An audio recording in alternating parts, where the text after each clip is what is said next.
Baik,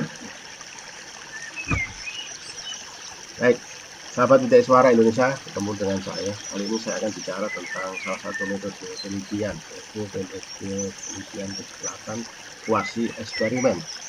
Pertanyaan mendasarnya adalah mengapa sih Bidik Suara itu harus memilih KTI? Kalau dari definisi Bidik Suara di Permenpan 22 itu sebenarnya dapat dibagi dua ya. Tugas Bidik Suara itu adalah Dikjardek, PNS, dan yang kedua evaluasi dan pengembangan diklat. Nah, kalau kita lihat dari angka kredit kenaikan pangkat, sebetulnya untuk Dikjardek itu cukup 30%.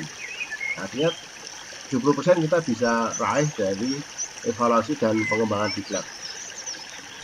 Nah, bentuk pengembangan diklat ini nanti kalau di breakdown itu ada butir kegiatan Deswara namanya pengembangan profesi, itu outputnya adalah KTI. KTI itu ada dua, satu bidang spesialisasi keahliannya dan yang kedua lingkup kedekatan. Kalau bidang spesialisasi keahlian saya adalah hukum, ya, tetapnya hukum pajak. Nah, kalau lingkup kedikdikatan sebetulnya semua Deswara harus menguasai teknik membuat KTI kedikdikatan, karena apapun spesialisasinya dia pasti melakukan diklat. Nah, ini arti pentingnya kenapa Deswara harus menulis KTI. Kalau hanya diklatih itu setengah Deswara, karena setengahnya adalah evaluasi dan pengembangan. Nah, ini mungkin intermezzo aja. Saya pun mengategorikan tipe Deswara dan KTI. Yang pertama itu membuat KTI untuk naik pangkat, seperti surti ya. Yang kedua, membuat KTI untuk aktualisasi diri. Ini seperti Yozidini Tunji, ini Miss Universe dari Afrika Selatan. Jadi KTI itu mahkota ya bagi Deswara. Jadi Deswara tanpa KTI ya, Deswara tanpa mahkota. Ini menurut saya. Yang ketiga itu tipe-tipe Mbah Minto ya. Jadi tipe Mbah Minto ini pensiun karena tidak membuat KTI. Atau tidak naik pangkat karena tidak membuat KTI. Baik, KTI lingkup kedikdikatan saya bagi menjadi tiga. Yang pertama itu pre, jadi sebelum perform, sebelum diklat dimulai. Itu bisa berupa TNE, analisis kebutuhan pembelajaran, pengembangan diklat, menyusun kurikulum, mengukur kompetensi, dan semacamnya itu juga sebuah diklat. Nah, ini agak susah dilaksanakan oleh Deswara karena ini berhubungan dengan tupoksi bidang perencanaan dan pengembangan diklat, struktural. Kalau POS itu KTI-nya namanya evaluasi diklat. Ya, ini kita bisa meneliti menggunakan data sekunder yang ada di bidang evaluasi. Ya. Cuman ini tergantung ke orang lain, tergantung pada struktural. Kalau tidak disetujui, kita tidak bisa melakukan penelitian, tidak bisa membuat KTI. Nah, yang bisa dilakukan mandiri itu ketika di dalam kelas kita perform tatap muka. Metode yang digunakan ada dua, itu action research atau penelitian tindakan kelas, dan yang kedua kuasi eksperimen. Kenapa saya memilih kuasi eksperimen dalam sesi ini? Karena kalau action research itu harus ada siklusnya ya, minimal dua, atau lebih baik tiga. Nah, kadang-kadang kita diklat itu hanya satu kali tatap muka, maka yang bisa dilakukan hanya kuasi eksperimen. Kita bisa mandiri melakukan. Nah, ada 3 tips untuk menyelesaikan KTI. Biar KTI Anda selesai ya, 3P ya. Passion, peer, project. Yang pertama punya passion dulu. Kalau tanpa passion kayaknya tidak akan bisa. Yang kedua peer, harus ada teman, diskusi. Nah, forum inilah nanti menjadi peer ya. Anda bisa menghubungi saya kalau mau diskusi tentang penelitian. Dan yang ketiga ada project, harus ada yang dikerjakan. Ya, kalau ada passion, ada peer, itu tidak ada project, itu jadi obrolan ya. Jadi orang ngobrol ya, orang ngopi. Punya project tidak punya peer tapi punya passion, kadang-kadang berhenti di tengah jalan.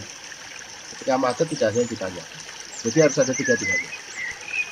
Oke, kemudian ada tips yang lebih cepat lagi untuk misalkan KTI. Kalau Anda mengenal ATM, amati, tiru modifikasi. Kalau masih belum bisa, pakai ATP, amati, tiru, plug. Nah, itu aja tentang korpo ya. Kalau di Kementerian Keuangan korpo model pembelajarannya itu 10, 20, 70 atau dibalik 70, 20, 10. Diagramnya seperti ini. Jadi kalau kita belajar sendiri, tatap muka, e-learning itu hanya 10. Kita meningkat menjadi 20% lagi kalau ada coaching dan mentoring. Jadi, kalau sudah 2 tahun berarti 30%. Tapi untuk jadi 100% harus 70% lagi itu integrated learning approach, harus melaksanakan. Dan pembelajaran seperti korpu tadi kalau kita terapkan di sini 10% ya, nanti diharapkan Anda sudah belajar di YouTube materi yang sudah saya upload di YouTube. Ya, setelah belajar mandiri, kemudian nanti tatap muka secara online. Ini menjadi mentoring dan COP. COP itu Community of Practice.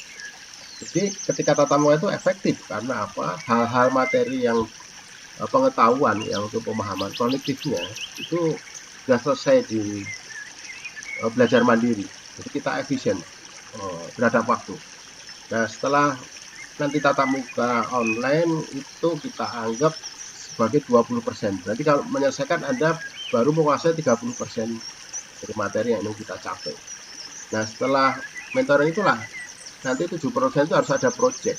Jadi Anda harus melakukan penelitian berdasarkan apa yang kita pelajari.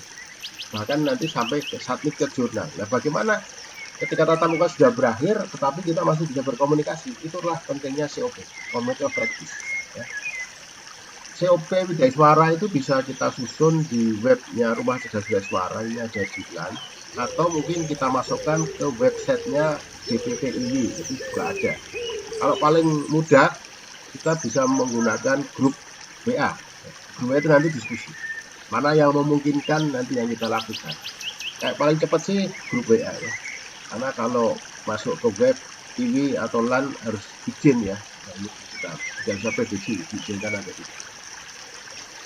Oke, sumber buku kuasa eksperimen yang saya pakai adalah dari John Creswell ya. Bukunya ini, sebetulnya ini terjemahan ya, bahasa Inggrisnya juga ada. Nah, penelitian kuasa eksperimen ini bagian dari penelitian eksperimen. Jadi kalau eksperimen itu kan normalnya kita bandingkan ya, kelas A dengan kelas B, satu sebagai kelompok kontrol, satu eksperimen, yang satu biasa saja, yang satu dengan eksperimen yang kita lakukan. Nah, saya tidak begitu setuju dengan model eksperimen murni kayak gini karena apa? Kalau model pembelajaran kita itu gagal di kelas eksperimen, berarti mengganggu kelas eksperimen kan, dia dirugikan. Tapi kalau berhasil, berarti yang dirugikan adalah kelompok kontrol karena dia tidak menerima metode yang kita lakukan. Makanya itulah pentingnya kuasi eksperimen. Jadi tidak usah membuat kelompok kontrol, langsung kelompok eksperimen. Ya definisinya seperti ini ya. Jadi langsung aja tidak usah membandingkan, langsung aja satu kelas. Rancangan kuasa eksperimen sering digunakan dalam penelitian pendidikan karena dimungkinkan penelitian dalam satu kelas dan dalam satu tatap muka. Berbeda dengan penelitian tindakan kelas yang harus pakai siklus, kalau ini tidak ada. Nah ini tahap-tahapannya ya. Kelebihan lah kuasa eksperimen itu kita masih bisa mengontrol kegiatan eksperimen. Kita menentukan pelaksanaan penugasannya, ya paling gampang sesuai dengan jadwal mengajar. Memilih jenis dan pendaftaran pengukuran, dan menentukan kelompok komparasi dan jadwal pelaksanaan. Nah, pokoknya gimana kita ditugaskan mengajar itulah lokasi penelitian kita. Di dalam bukunya ini di halaman 310 dibuat desain seperti ini ya. Ini yang true, ini yang kuasi eksperimen. Mungkin saya jelaskan di sini aja biar lebih jelas. Rancangan kuasa eksperimen itu ada dua garis besar, tapi masing-masing ada dua, jadinya ada 4 sebetulnya ya. 1A, 1B, 2A, 2B. Kalau saya paling senang itu 2B, karena memilih kelompok eksperimen, tidak ada kontrol, perlakuan eksperimen, kemudian post test. Tapi kalau Anda mempunyai waktu yang cukup, bisa juga 1B, kelasnya ditentukan, pretest dulu, kemudian perlakuan eksperimen, kemudian post test. Sering ditanya, mana rancangan yang paling bagus? Rancangan yang paling bagus adalah rancangan yang dapat Anda lakukan. Itulah rancangan yang paling bagus. Oke ya, rancangan yang paling bagus adalah rancangan yang dapat Anda lakukan. Baik, ini rancangan 1B, ini gambarannya ya. Setidaknya saya pernah melakukan penelitian ini. Rancangannya pre dan post test. Jadi pertama memilih kelompok eksperimen ya, Anda usah memilih lah ya, berdasarkan surat tugas. Kemudian pre-test, kemudian eksperimen, kemudian post-test. Nah, saya pretest dan post-testnya menggunakan kuisis, bisa online, kita yang diajar. Berdasarkan tujuan pembelajaran dan belajar, saya buat soal-soal kuisis, jadi agak banyak ya. Karena ini tesnya tes pembelajaran, bukan tes evaluasi ya. Tes untuk memahami penguasaan bahan ajar. Sekali lagi ya, bukan tes evaluasi. Ya semacam tes formatif. Kemudian metode pembelajarannya diskusi, membahas soal-soal ini. Karena dengan khusus kita tahu ya, soal-soal mana yang salah, nilainya masing-masing peserta itu berapa. Setelah dibahas, oh yang benar ini kita sepakat sesuai dengan tujuan pembelajaran, kemudian dilakukan post test. Ya, nanti kan ketahuan meningkatnya berapa. Nah, karena ini untuk diteliti, kemudian setelah pembelajaran selesai, saya mengirim kuesioner kepada peserta menggunakan Google Form. Pertanyaan intinya cuma 3. Apa kekurangannya, apa kelebihannya, apa saran perbaikannya. Dari Google Form ini nanti menjadi data primer, kemudian saya olah, kemudian menjadi KTI yang publikasi di jurnal terakreditasi. Oke, pertanyaan berikutnya yang sering muncul adalah sumber eksperimennya itu dari mana? Apa yang kita lakukan? Ini ada banyak sumber ya. Kalau dari buku, ini ada bukunya Siegelman ini ya, 101 strategi pembelajaran aktif, di bahasa Inggrisnya, ini bahasa Indonesia. Kemudian buku-buku yang lain di Indonesia ini ada ya, kayak model-model pembelajaran, 9 metode pembelajaran efektif dan lain-lain. Makanya ada metode dan strategi pembelajaran bahasa Inggris, model media dan strategi pembelajaran. Ya, pakai salah satu dari buku ini aja kemudian. Nah, karena latar belakang saya bukan pendidikan, saya tidak begitu menguasai teori-teori pendidikan. Saya punya metode yang menjadi favorit saya, yaitu permainan dan lagu dolanan. Kenapa? Ya saya ambil simpelnya saja. Sedikit baik itu tidak beda, tapi sedikit beda itu lebih baik. Jadi kalau judul KTI-nya itu tentang hal-hal yang berbeda, karena reviewer itu akan tertarik. Ini kok belum pernah ada. Nanti kita bahas contohnya. Baik, apakah ada kuasi eksperimen itu? Nah, kalau saya cari di portal Garuda, dengan kata kunci kuasi eksperimen, itu ada 94 dokumen. Ini contohnya. Efektivitas pengembangan fisik motorik anak usia dini melalui permainan kreatif. Jadi kuasi eksperimen. Nah, nanti di-download ya. Ini linknya di sini aktif, nanti bisa di-klik dari sini aja. Yang kedua, sekarang kalau kita membuat KTI itu ada format ya, IMPRAT ya. Intersection, method, kemudian result itu hasil, kemudian A-nya ini bisa analisis, bisa discussion ya, discussion. Nah, ini untuk study set dan conclusion dan acknowledgement itu tidak menjadi bagian pokok, Oke.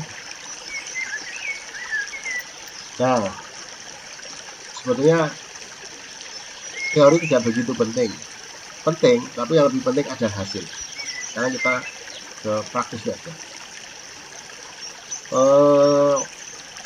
Jadi tadi yang saya bilang, sumber eksperimen saya adalah lagu dolanan dan permainan anak-anak. Ini saya menggunakan rancangan 2B, memilih kelompok eksperimen, melakukan eksperimen, post-test. Artinya tidak ada pretest di sini. Nah, judul papernya ini kan sudah jadi saya mulai dari judul pembelajaran penanaman nilai-nilai anti korupsi bagi CPNS dengan permainan dan lagu tradisional 17 wong. Jadi 17 wong itu lagu dan permainan, jadi satu. Ini saya laksanakan saat ngajar anti korupsi. 1 kali tatap muka, 1 KTI. Nah, oke. Ini kalau mau papernya ada, paper lengkapnya, tapi garis besarnya seperti ini. Intersection-nya pertama adalah data korupsi di website KPK. PNSU terlibat.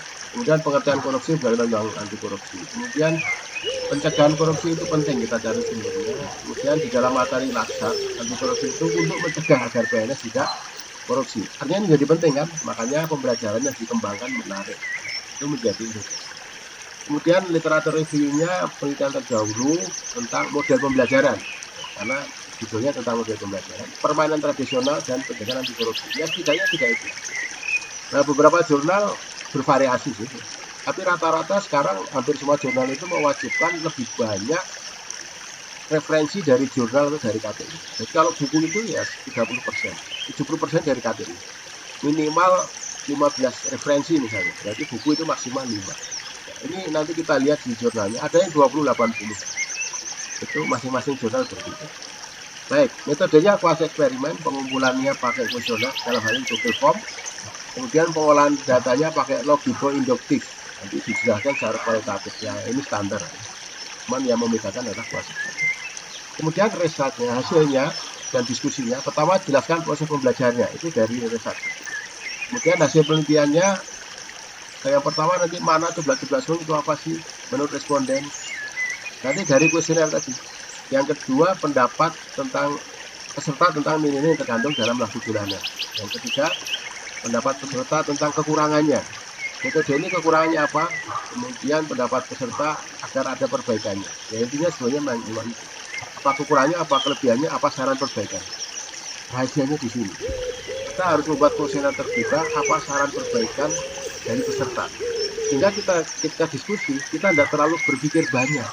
Ya kita rangkum aja pemikiran dari responden itu, dari peserta kita. Baik, sekarang saya akan melanjutkan cara mencari referensi.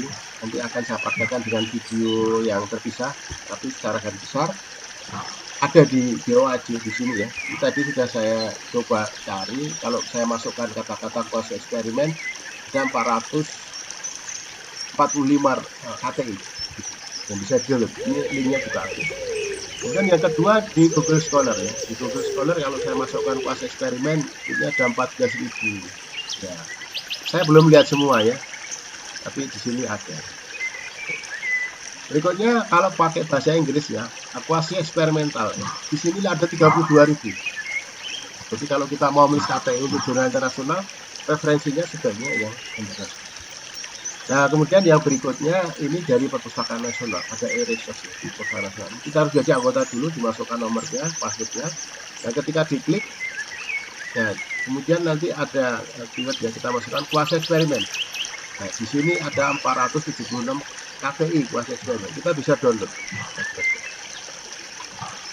Ini punya Perpustakaan Nasional ya, jadi resmi. Oke, kemudian materi berikutnya cara membuat citasi dengan MS Word, nanti dengan video yang terpisah saja ya, bisa langsung praktek. Kemudian cara mencari jurnal terakreditasi yang bisa memuat KTI kuasi eksperimen. Oke, kemudian materi berikutnya cara membuat citasi dengan MS Word, nanti dengan video yang terpisah saja ya, bisa langsung praktek. Kemudian cara mencari jurnal terakreditasi yang bisa memuat KTI kuasi eksperimen. Saya rasa itu ada beberapa video yang terpisah dari video ini. Itu silakan Anda melihat video yang lain tentang mencari referensi, mencari jurnal, dan membuat citasi di video yang lain. Oke, terima kasih.